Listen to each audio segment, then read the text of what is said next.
बिस्मिल्लाहिर्रहमानिर्रहीम। अस्सलाम वालेकुम। एक बहुत ही खूबसूरत दिन के साथ मैं आपको खुशामदीद कहती हूँ। उम्मीद है आप सब खैरियत से होंगे।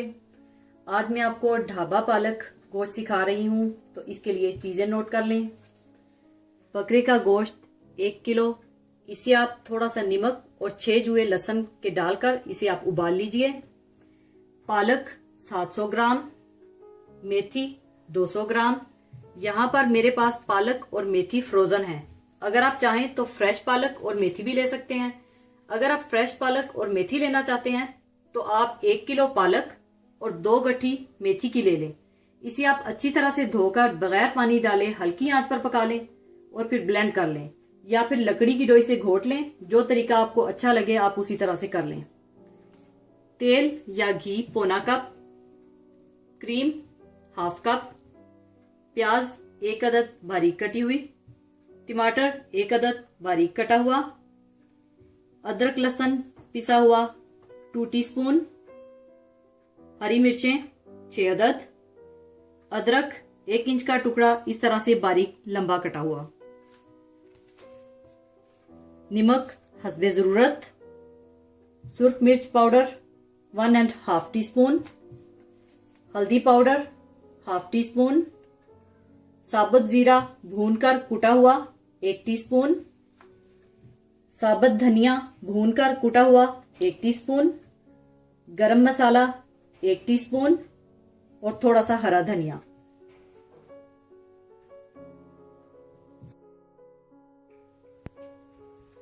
सबसे पहले आप तेल गरम कर लें।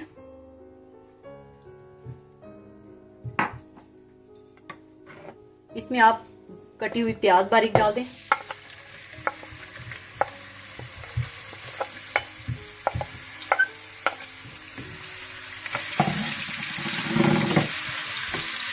इसको आप हल्की फ्राई कर लें, हल्की ब्राउन कलर में फ्राई कर लें।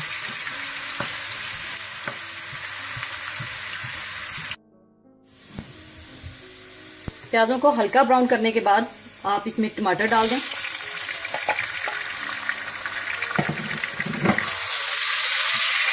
इनको भी आप अच्छी तरह से भून लें।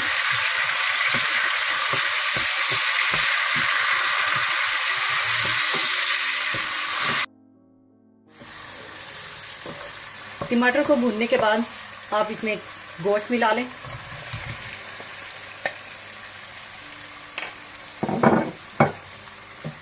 गोश्त को अच्छी तरह से आप मिक्स कर लें।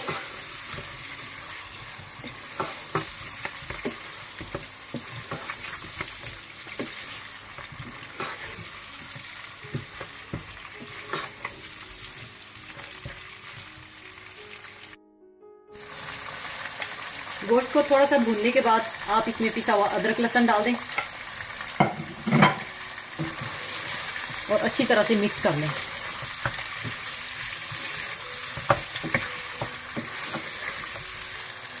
अच्छी तरह से मिक्स करने के बाद आप इसमें नमक, सुर्ख मिर्च पाउडर, हल्दी पाउडर,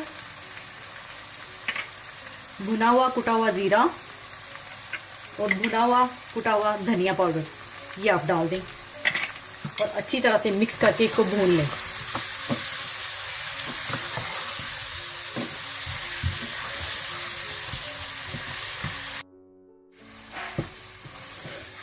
गोश्त की मैंने अच्छी तरह से भुनाई कर ली है। अब इसमें मैं पालक और मेथी डाल दूंगी और उसको भी अच्छी तरह से भून लूंगी।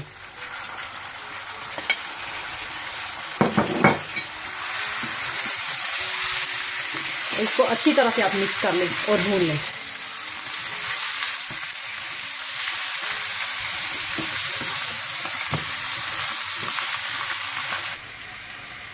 पालक गोश्त में नमक डालते वक्त आपने इस बात का ख्याल रखना है कि आपने उबले गोश्त में भी नमक डाला हुआ था, इसलिए जरा हिसाब से ही नमक डालिएगा।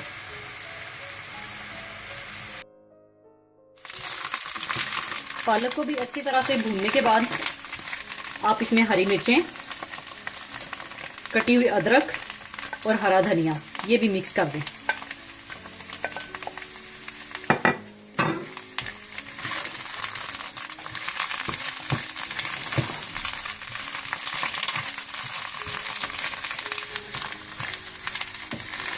अच्छी तरह से मिक्स करने के बाद आप इसमें क्रीम डाल दें।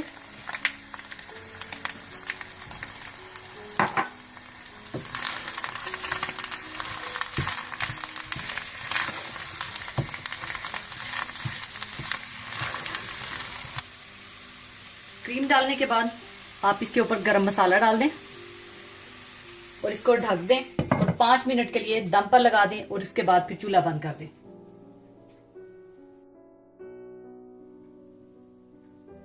ढाबा पालक गोश्त तैयार है। अब इसे अच्छी तरह से मिक्स कर लें।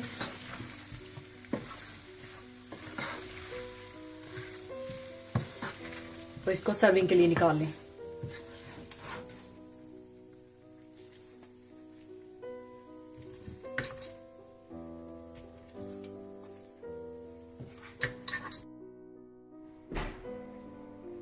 ऊपर आप कटी हुई अदरक डाल दें